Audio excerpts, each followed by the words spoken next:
My boyfriend called me his manager's name during sex. Last night, me and my boyfriend decided to give ourselves a break and get drunk together. We've been together for 2 years, and our sex life has been really good, and really the only problem in it is the fact that he wants to do it all the time. And recently, a lot of the times I haven't been in the mood. Last night was a lot of fun and everything was going perfect, and as we were getting down, about an hour in, he's on top of me and calls me his manager's name. I stopped and made him stop and asked what the fuck he just said, and he was confused at first, and I told him that he called me her name, and he paused and said, "That's my old-ass manager from work." I made him get off me and turned away from him, and he kept going on about how he's sorry and didn't mean it, and he understood if I didn't want to be with him anymore, and I'm just really broken right now. This has never happened before. When I woke up, I genuinely couldn't remember anything and thought I'd blacked out and was cuddled up next to him as we talked a little bit. He eased into it by saying last night he wasn't all the way there.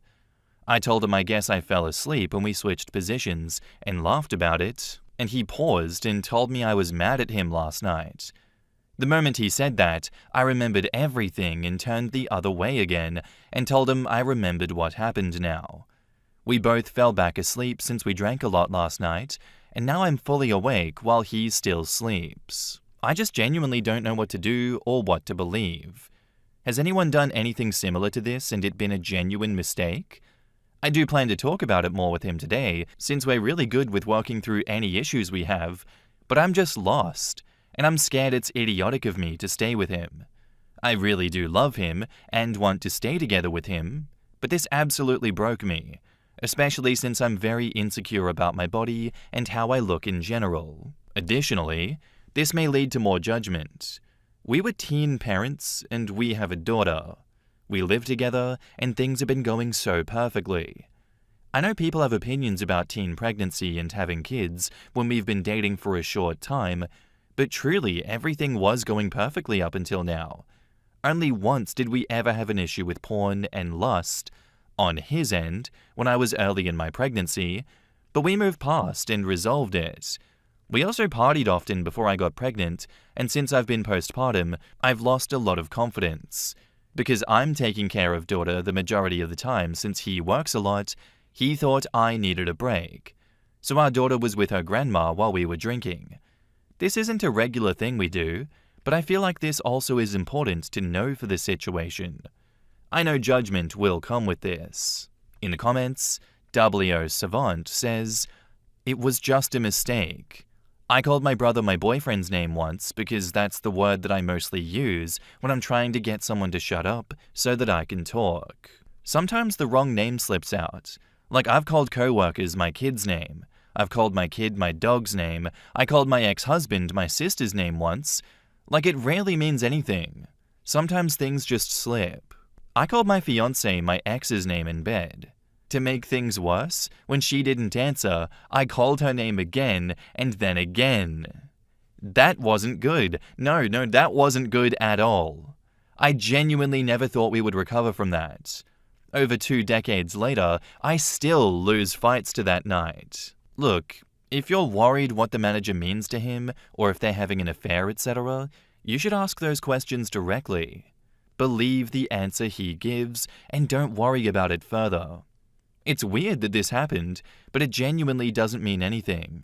You don't live in a movie plot where no one ever just simply misspeaks. Look, I'm the first one to play the leave him Reddit card, but if you have a decent relationship, it's possible he honestly just had a slip of the tongue. And now, onto the update.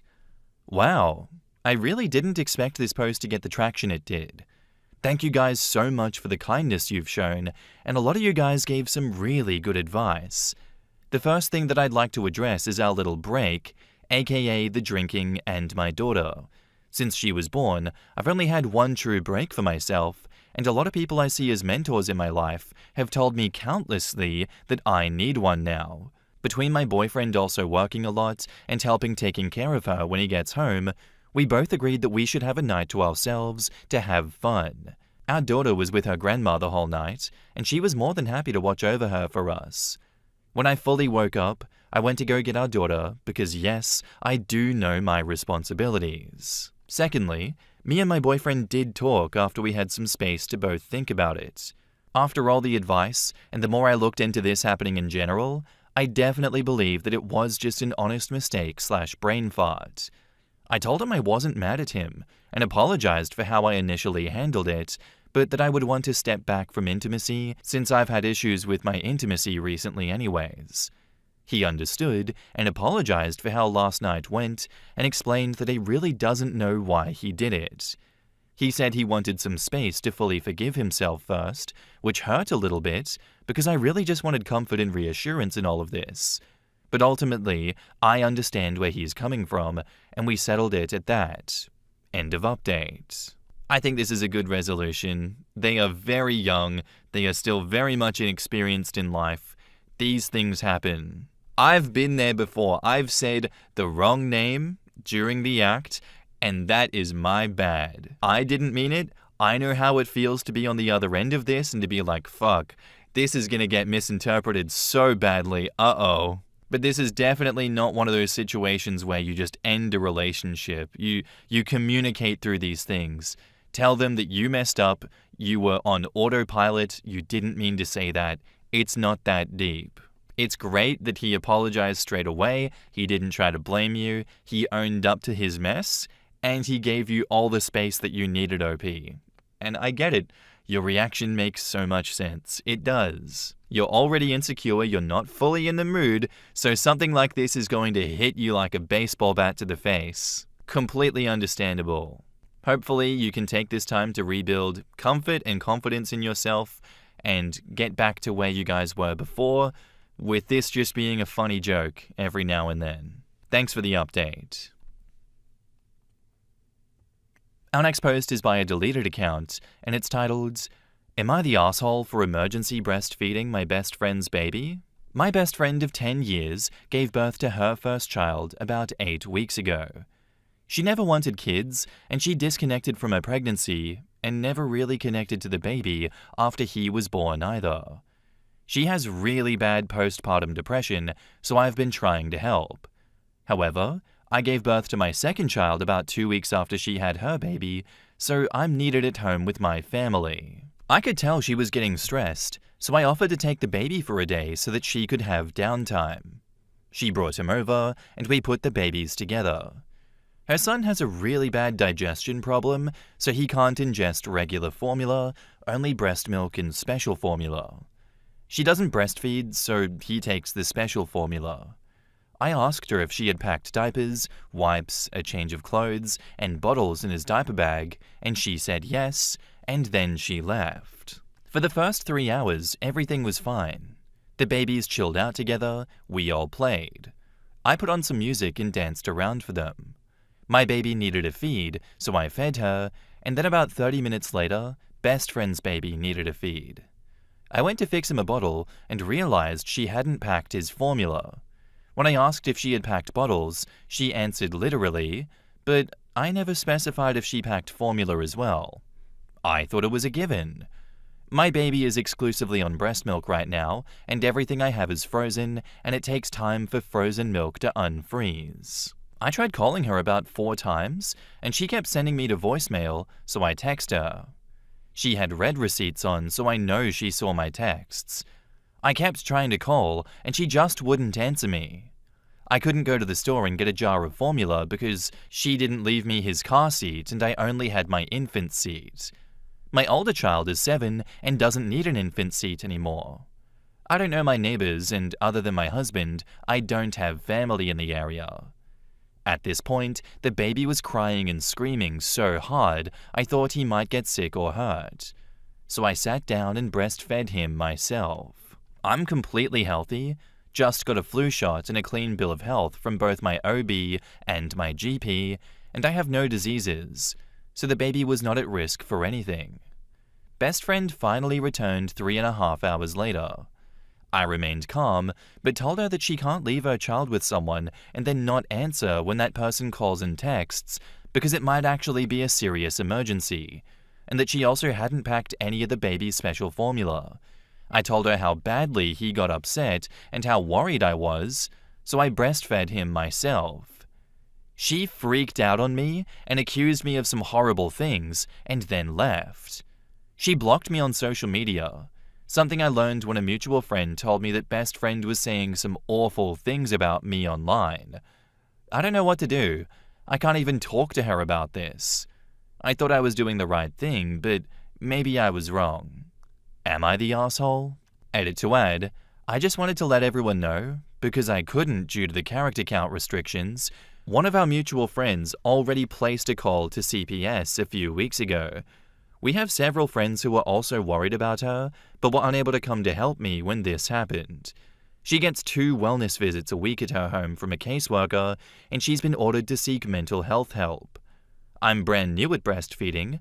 I didn't do it with my older child due to illness, and I'm still learning about everything. I received 3 free sessions with a lactation consultant while in the hospital, and nothing since. When I say in the post that I had no one who would come and help me, I mean it. Like, dead serious. My husband and I moved to this town right before we got married, and our family is all back on the West Coast. We have a small group of friends, all of whom were either at work or unable to come at that moment.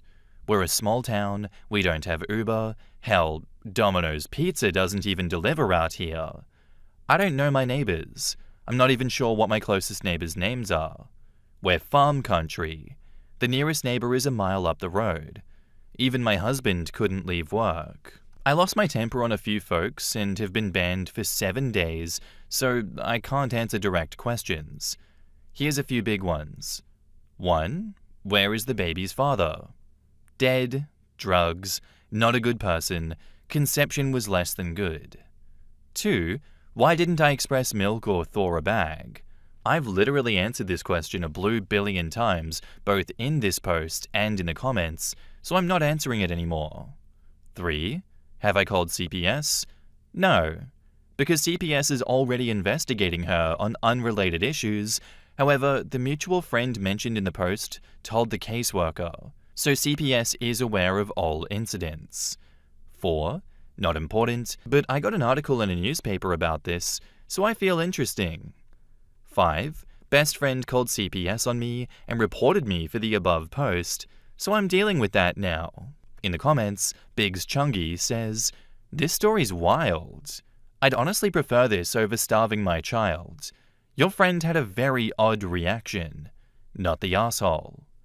OP replies, "I honestly and truly think she's just really stressed right now, and this reaction might be a manifestation of her own fears and feelings. I'm really just hurt and upset that we can't even talk about it." Wet Cardboard Smell replies, "Well, you can worry and be upset, but your friend sounds like she's suffering from intense postpartum psychosis and/or postpartum depression and anxiety. I can't imagine leaving my child with somebody and not checking my phone or not sending them with literally everything they need. Food, obviously, for an infant with special dietary needs. Please don't take it personally. Try really hard to know that you did everything you could and you fed the baby, which is the most important thing here. I'm sorry your friend is struggling. I hope she gets help, not the asshole." And now, onto the update. Well, hello. Since my post, CPS did come and speak to us. I gave the 2 workers who came out a full tour of the house. I let them speak to my older daughter, they interacted with the baby, they played with the dog, they interviewed my husband and myself, and we were given the all clear. I showed them my post and let them read some of the comments. I wasn't disciplined or anything, and they told us that unless they get a call about us again, we'll probably never hear from them again. I mentioned in my post and comments that I'd never received proper breastfeeding and lactation help. Well, that changed too. I got a message from a lactation consultant who actually lives an hour away from me. She made the drive 5 straight days to come and coach me, gave me some really good literature and tips, so I'm up to date on breastfeeding now. My baby is thriving and gorgeous, the dog loves her to death. As for my former best friend, she saw the post, she unblocked me and called me and we talked. She got mental help and hired a nanny as well, and she seems to be on the road to doing so much better. She apologized for everything, and I apologized for my part in it. However, I told her we could never be friends again. Maybe I could have forgiven her for that day that she left her baby son with me, but I could never forgive her for calling CPS on me. I could have lost my kids. So we are no longer in contact, but she's not talking trash about me anymore. Anyway, that's what's been happening since my post. It's been an active month for me. We've all had a stomach bug, and the dog got his balls cut off. Finally, my husband got a vasectomy that he's currently recovering from, and I lost 10 pounds. Thanks for listening. In the comments, well, that's depressing. I lurked the OP's profile, and it looks like just 2 years later, her husband cheated and they divorced. Fucking cheaters, man. Box full of suggestions says, when my son was new, I had pumped and saved so much milk, only to discover that he had a cow milk protein allergy, so I had to cut all dairy out of my diet. Instead of throwing it away, I offered it up to friends with breastfeeding babies. You bet they took me up on it. My breast milk nourished so many babies instead of going to waste. There were wet nurses that were working 100 or so years ago, before formula was available. It was their job to provide care and breastfeeding to babies whose mothers couldn't or wouldn't be able to provide. It's a shame that OP lost a friendship because of PPD. I'm so confused by the responses that seem to think that it's somehow violating to breastfeed someone else's child, and that seem to think bottle feeding with her breast milk is better. Has the sexualization of breasts gone so far that the most normal thing in the world, breastfeeding a hungry baby, has even women creeped out? I mean, it wouldn't surprise me given just how bottom-of-the-barrel things have become with online discourse these days. In regards to the poster, it also really sucks that her husband cheated, and I'm sorry to hear that. Just a horrible time on the East Coast all around, it sounds like. I hope she moved back to the West Coast with the baby and got herself around a supportive, loving family network. But yeah, you were in a no-win situation for most of that post, OP. You genuinely had no other option but to breastfeed the hungry baby. I don't understand why she freaked out so much, started slandering you online, and then called CPS on you. Just very much mental ill behavior, that is. Not logical by any means, just violent, dangerous, and, dare I say, deranged behavior from her. I'm glad that she finally came to her senses, got some help, and apologized for what she did.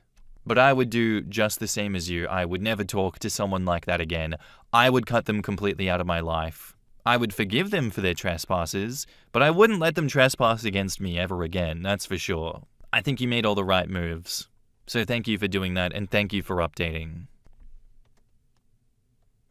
Now, this next one I gotta put a content warning on just because, look at that title. Do you think that that's gonna be a great, happy story? Basically mentions of child death, cancer, threats against the parents, and a bunch of notes that have terrible, terrible things written in them. So feel free to skip if you can't handle what the notes have to say. I might not read all of them. This one's cross-posted from the Reddit Bureau of Investigation subreddit by user Marble Bulldog, and it's titled, "How can I find out who is leaving creepy/threatening notes at my child's grave?" So I'm writing this post both to vent, but also to see if anyone got advice on how to handle this situation. I'm located in Scandinavia, with rather strict laws concerning surveillance cameras.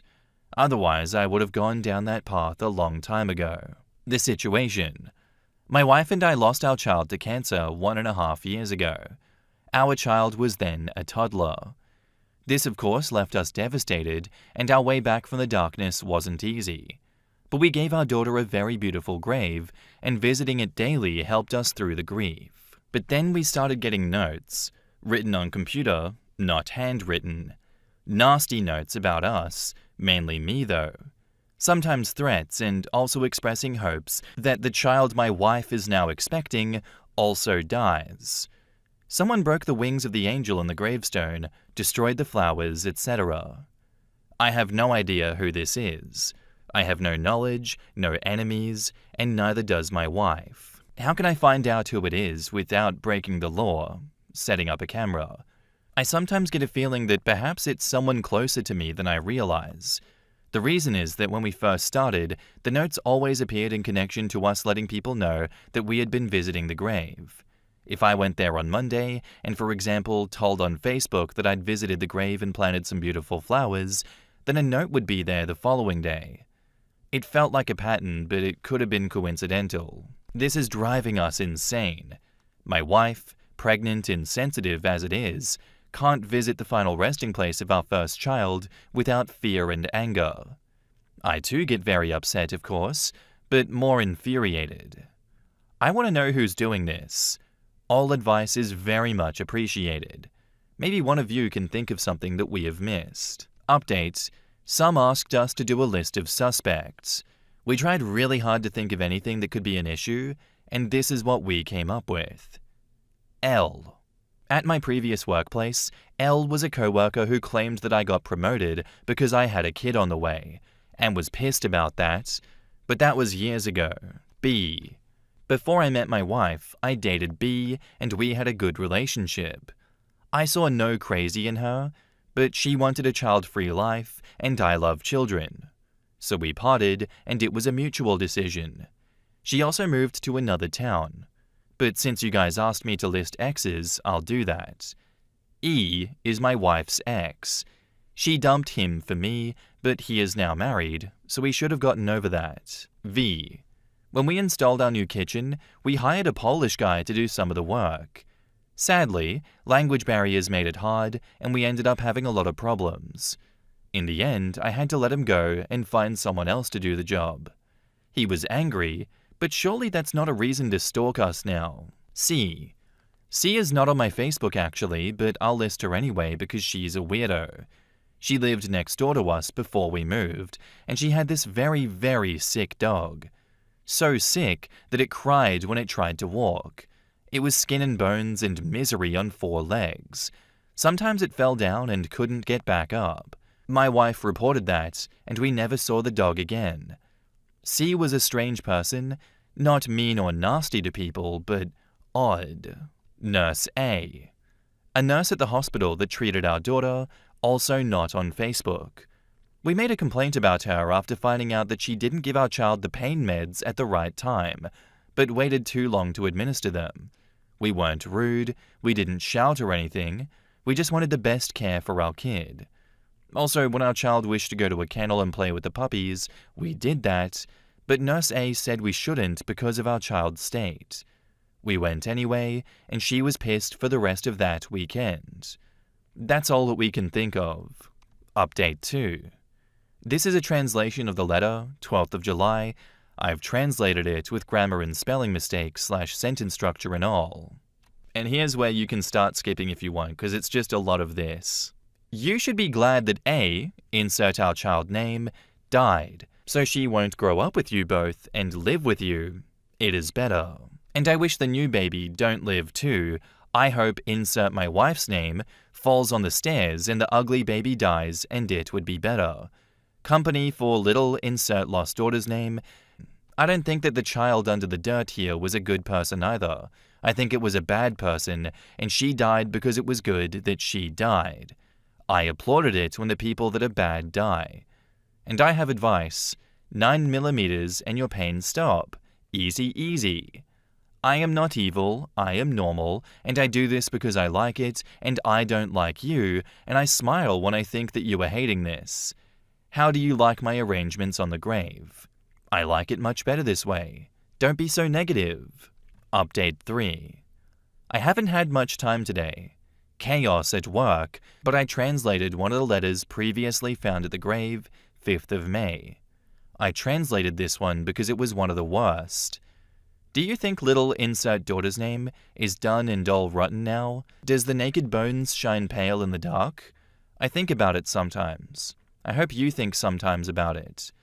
At least she won't be grown up like you both in the future. There is no future, only the end, and that is better.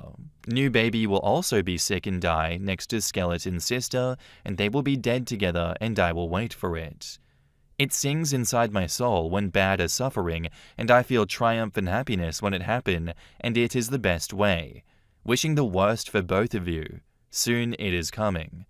Do you guys think that this is a male or a female rider? How can one tell? In the comments, Deleted asks, have you contacted the authorities? What have they said about it? Also, you could post that you went on Facebook and visited the next couple of days to see if someone shows up.